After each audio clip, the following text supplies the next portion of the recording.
ಯಾರಿಗೆ ತಾವು ಇದ್ದಲ್ಲೇ ಎಲ್ಲವೂ ಕುತೂಹಲಕರವಾಗಿ ಇರುವುದಿಲ್ಲವೋ ಅವರು ಈ ಭೂಮಂಡಲದ ಮೇಲೆ ಎಲ್ಲಿ ಟೂರ್ ಹೋದರೂ ಇಂಟ್ರೆಸ್ಟಿಂಗ್ ಆಗಿ ಇರುವುದಕ್ಕೆ ಆಗಲ್ಲ. KP ಪೂರ್ಣಚಂದ್ರ ತೇಜಸ್ವಿ.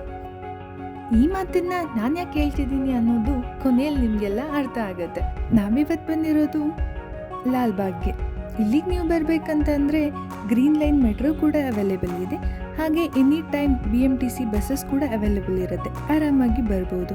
ಹಾಗೆ ಎಂಟ್ರಿ ಫೀಸ್ ಬಂದುಬಿಟ್ಟು 50 ರುಪೀಸ್ ಅಡಲ್ಟ್ಸಿಗಾದರೆ ಇರುತ್ತೆ, ಹಾಗೆ ಚಿಲ್ಡ್ರನ್ಸಿಗಾದರೆ 30 ರುಪೀಸ್ ಪರ್ ಹೆಡ್ ಇರುತ್ತೆ. ಎಂಟ್ರಿ ಟೈಮಿಂಗ್ಸ್ ಬಂದುಬಿಟ್ಟು ಮಾರ್ನಿಂಗ್ 6 o'clock ಈವ್ನಿಂಗ್ 7 o'clock ತನಕ ಅವೈಲೇಬಲ್ ಇರುತ್ತೆ. ವೀಕೆಂಡಲ್ಲಿ PGಲಿ ಇಟ್ಕೊಂಡು ಏನು ಮಾಡೋದು ಅಂದ್ಕೊಂಡು ನಾನು ನನ್ನ ಫ್ರೆಂಡ್ನ ಎತ್ತಾಕೊಂಡು ಲಾಲ್ಬಾಗಿಗೆ ಹೋಗೋಣ ಅಂತ ಹೇಳ್ಬಿಟ್ಟು ಬಂದ್ವಿ ಇಬ್ಬರು. ಬ್ಯಾಂಗ್ಳೂರಿಗೆ ಬಂದು ಅರೌಂಡ್ 2 ವರ್ಷ ಆಯಿತು. ಇಷ್ಟು ಹತ್ತಿರದಲ್ಲಿದ್ರೂ ಒಂದಿನೂ ನಾವಿಬ್ಬರು ಲಾಲ್ಬಾಗ್ ನೋಡಿರಲಿಲ್ಲ.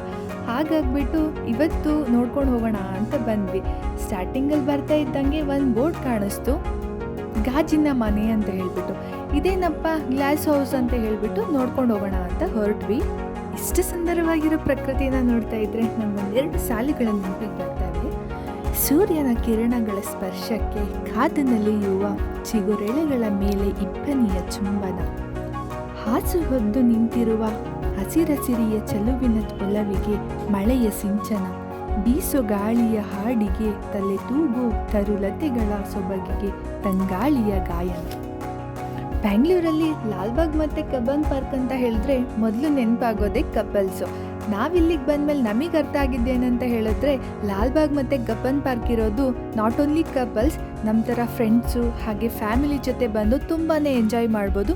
ಇಲ್ಲಿ ನೋಡಬೇಕಾಗಿರೋ ವಿಷಯಗಳು ತುಂಬಾ ಇದೆ ಅಂತ ಹೇಳಿಬಿಟ್ಟು. ಇದೇ ನೋಡಿ ಗ್ಲಾಸ್ ಹೌಸ್, ಗಾಜಿನ ಮನೆ. ನಾನು ಅವಾಗಲೇ ಹೇಳೋದ್ನಲ್ಲ ಬೋರ್ಡ್ ಕಾಣಿಸ್ತು, ಇವಾಗ ನೋಡೋಕೆ ಹೊರಟಿದ್ದೀವಿ ಅಂತ. ಸೊ ಅಂತೂ ಇಂತೂ ಇಲ್ಲಿಗೆ ರೀಚ್ ಆದ್ವಿ. ಇದಂತೂ ತುಂಬಾ ಸುಂದರವಾಗಿತ್ತು, ಆದರೆ ಜೋರಾಗಿ ಬಿಸಿಲು ಕೂಡ ಇತ್ತು.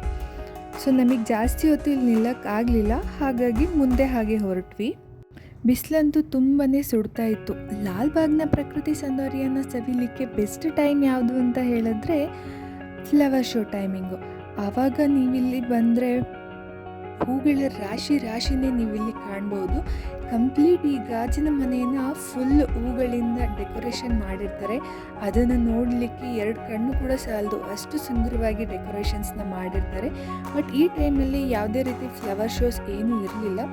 ಹಾಗೆ ಸ್ವಲ್ಪ ಮುಂದೆ ಬಂದ್ವಿ, ಅಲ್ಲಿಂದ ವ್ಯೂ ಹೇಗೆ ಕಾಣುತ್ತೆ ಅಂತ ನೋಡೋಣ ಅಂತ ಮುಂದೆ ಬಂದ್ವಿ.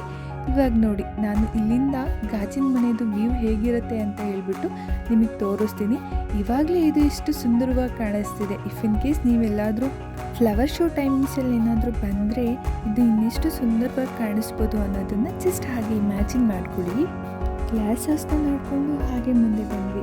ಇಲ್ಲಿ ನೋಡಿ, ಇಲ್ಲಿ ಮರಗಳಲ್ಲಿ ಆಕೃತಿನ ಮಾಡಿ ತುಂಬಾ ಸುಂದರವಾಗಿ ಇಟ್ಟಿದ್ದಾರೆ. ಇದಂತೂ ನೋಡಲಿಕ್ಕೆ ಅಥವಾ ಪೀಸಾಗಿ ಇಲ್ಲಿ ವಾಕ್ ಮಾಡಲಿಕ್ಕಂತೂ ನನಗಂತೂ ತುಂಬಾ ಖುಷಿ ಆಯಿತು ಇಲ್ಲಿ. ಹಾಗೆ ಮುಂದೆ ನಡ್ಕೊಂಡು ಹೊರಟ್ವಿ. ನಮಗಿಲ್ಲಿ ಮೊದಲು ಕಾಣಿಸಿದ್ದು ದೂರದಲ್ಲಿ ಒಂದು ಬೆಟ್ಟ. ನನಗೆ ಶಾಕ್ ಆಯಿತು, ಲಾಲ್ಬಾಗ್ನಲ್ಲಿ ಕೂಡ ಇಂಥ ಸುಂದರವಾದ ಬೆಟ್ಟ ಕೂಡ ಇದೆಯಾ ಅಂತ ಹೇಳ್ಬಿಟ್ಟು. ಸೊ ಹಾಗೆ ಮುಂದೆ ನಡ್ಕೊಂಡು ಹೋದ್ವಿ. ಆದರೆ ಬಿಸಿಲಂತೂ ಹೆವಿ ಸುಡ್ತಾನೆ ಇತ್ತು. ಬೆಟ್ಟ ಹತ್ತೋದಾ ಬೇಡವಾ ಅಂತ ಯೋಚನೆ ಮಾಡ್ತಿದ್ವಿ. ಇಲ್ಲಿ ಬೆಟ್ಟ ಒಂದೇ ಅಲ್ಲ, ಫೋಟೋಶೂಟ್ ಮಾಡಲಿಕ್ಕೆ ಕೂಡ ತುಂಬಾ ಸುಂದರವಾದ ಜಾಗಗಳಿದೆ. ಹಾಗೆ ಜಾಪನೀಸ್ ಗಾರ್ಡನ್ ಕೂಡ ಇದೆ. ಸೊ ನೋಡಿಕೊಂಡು ಮತ್ತು ನಾನು ನನ್ನ ಫ್ರೆಂಡು ಡಿಸೈಡ್ ಮಾಡಿದ್ವಿ, ಅಂತೂ ಇಂತೂ ಬಂದಾಗಿದೆ. ಸೊ ಇನ್ನೇನು ಬೆಟ್ಟನೂ ಹತ್ತೇ ಬಿಡೋಣ ಅಂತ ಹೇಳಿಬಿಟ್ಟು ಹೊರಟ್ವಿ. ಈ ಬೆಟ್ಟನ ಹತ್ತಬೇಕಾದ್ರೆ ನನಗೆ ಮೊದಲು ನೆನಪಾಗಿದೆ ಶ್ರವಣಬೆಳಗೊಳ ಬೆಟ್ಟ. ಅಲ್ಲಿ ಹತ್ತಬೇಕಾದ್ರೂ ಇಷ್ಟೇ ಬಿಸಿಲಿತ್ತು, ಇಷ್ಟೇ ಸುಡ್ತಾ ಇತ್ತು. ಬಟ್ ಅಲ್ಲಿ ಬರಿಗಲ್ಲಲ್ಲಿ ಹತ್ತಿದೆ, ಇಲ್ಲಿ ಸ್ಲಿಪ್ಪರ್ ಹಾಕ್ಕೊಂಡೇ ಹತ್ತಿದ್ವಿ. ಬಟ್ ನನಗೆ ಗೊತ್ತಿರಲಿಲ್ಲ ಬಂಡೆ ಮೇಲ್ಗಡೆ ಹೋದರೆ ದೇವಸ್ಥಾನ ಇದೆ ಅಂತ ಹೇಳಿಬಿಟ್ಟು. ಹತ್ತಬೇಕಾದ್ರೆ ತುಂಬಾ ಖುಷಿಯಾಯಿತು. ಹಾಗೆ ತುಂಬಾ ಬಿಸಿಲು ಸುಡ್ತಾ ಇತ್ತು.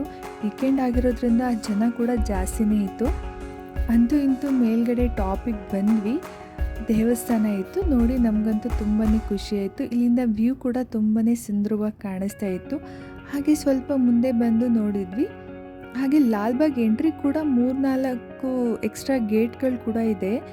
ಸೊ ಇಲ್ಲಿಂದ ನೋಡಿದಾಗ ನಮ್ಗೆ ಇನ್ನೊಂದು ಗೇಟ್ ಕಾಣಿಸ್ತಾ ಇತ್ತು, ಅದಂತೂ ತುಂಬಾ ಸುಂದರವಾಗಿ ಕಾಣಿಸ್ತಾ ಇತ್ತು. ನನಗಿಲ್ಲಿ ತುಂಬಾ ಸ್ಪೆಷಲ್ ಆಗಿರೋ ವಿಷಯ ಏನಪ್ಪ ಅಂತ ಹೇಳಿದ್ರೆ ಇಲ್ಲಿ ನೋಡಿ, ಈ ಹೂಗಳು ಬಂಡೆ ಮೇಲೆ ಇಷ್ಟು ಸುಂದರವಾಗಿ ಹೂಗಳು ಬಿಟ್ಟಿರೋದು ನೋಡಿ ನನಗಂತೂ ತುಂಬಾ ಖುಷಿ ಆಯಿತು. ನನಗೆ ಒಂದು ನಿಮಿಷ ಶಾಕ್ ಆಗಿಬಿಡ್ತು, ನಾನು ಇಲ್ಲಿ ಬೆಂಗಳೂರಲ್ಲಿದ್ದೀನಾ ಅಥವಾ ಬೇರೆ ಕಡೆ ಎಲ್ಲೋ ಬಂದುಬಿಟ್ಟಿದ್ದೀನಾ ಅಂತೇಳಿ. ಅಷ್ಟು ಸುಂದರವಾಗಿತ್ತು. ಅದಾದ ನಂತರ ನೆಕ್ಸ್ಟು ಜಾಪನೀಸ್ ಗಾರ್ಡನ್ ಕಡೆ ಹೊರಟ್ವಿ.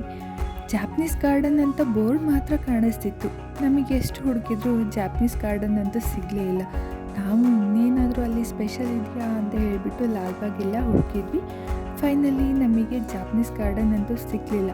ನೆಕ್ಸ್ಟ್ ವೀಕೆಂಡಲ್ಲಾದರೂ ಟೈಮ್ ಇದ್ದರೆ ಪರ್ಟಿಕ್ಯುಲರಾಗಿ ಜಾಪನೀಸ್ ಗಾರ್ಡನ್ಗೆ ಹುಡ್ಕೊಂಡು ಹೋಗ್ಬಿಟ್ಟು ನೋಡ್ಕೊಂಡು ಬಂದು ನಿಮಗೆಲ್ಲ ತಿಳಿಸ್ತೀನಿ.